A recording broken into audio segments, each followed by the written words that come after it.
Let's bring in Liberal MP Keith Wolahan, who joins us live from Canberra. He's a veteran himself. Thanks for joining us, Keith. Good to talk to you on a range of issues, but I want to start on this. Firstly, the trauma of what's been teased out and put on the table through this Royal Commission. So many veterans suiciding, so many difficulties for them adjusting to life back at home in Australia post their service. Now, as a veteran yourself, every veteran I speak to, they know people. There's people they serve with or know personally who have lost their lives in this way. Can you tell us about your own assessment of the problem here?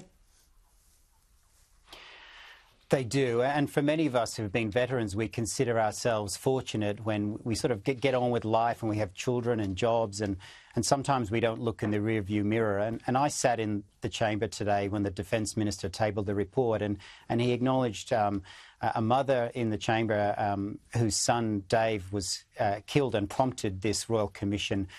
And you could see the raw emotion in her when he acknowledged her son. And that's what we forget in all of this. When a veteran a week dies on average, it's 20 times the number that we lose in combat incidents. But behind each of those is a mum sitting in a bedroom, holding a picture of her son and the future that he or she never had. And that's who I'm thinking of today. There are many, many mothers and fathers who are thinking of their children. But we must also, as legislators, read the report properly and not make it just another one that sits on the shelf and we do nothing about. So I encourage all of my colleagues on both sides of politics to let's read the report and let's come together and make sure that this one leads to the change that is needed.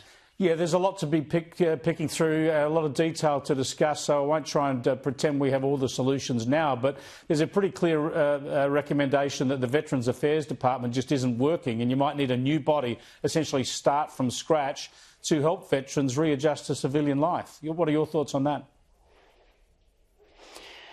I'll consider the reports and look into it, but I think what we do know is that red tape isn't just a buzzword when it comes to veterans affairs.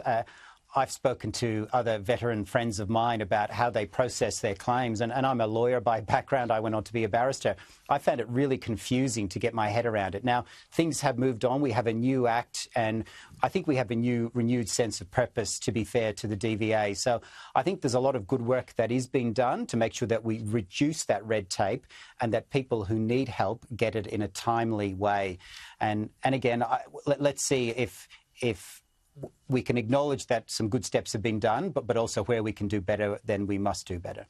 Well, let's go back to the cut and thrust of question time today, and the opposition focused very strongly on the economy, and especially the way that Jim Chalmers and now the federal president of the ALP, Wayne Swan, are attacking the Reserve Bank. This is unprecedented, isn't it? They're basically trying to shift the blame for the cost of living crisis to the Reserve Bank and trying to bully them into lowering rates. It's unprecedented, and it's unprecedented for this government too. Up until recently, Jim Chalmers did back in the independence of the RBA. He was a big defender. So in some room, somewhere, some political advisor has suggested this as a political tactic, and that's what they're going ahead and prosecuting. And Jim Chalmers is trying to walk himself back from the comments given by his old boss, Wayne Swan. But Wayne Swan isn't just another former politician. He's the current president of the Labor Party. He's not doing things or saying things without instruction, and he's not doing it in a way that is not approved by his political party. Yeah, exactly. Thanks for joining us, Keith. I appreciate it. Keith Wolahan there, Liberal MP, joining us live from Canberra.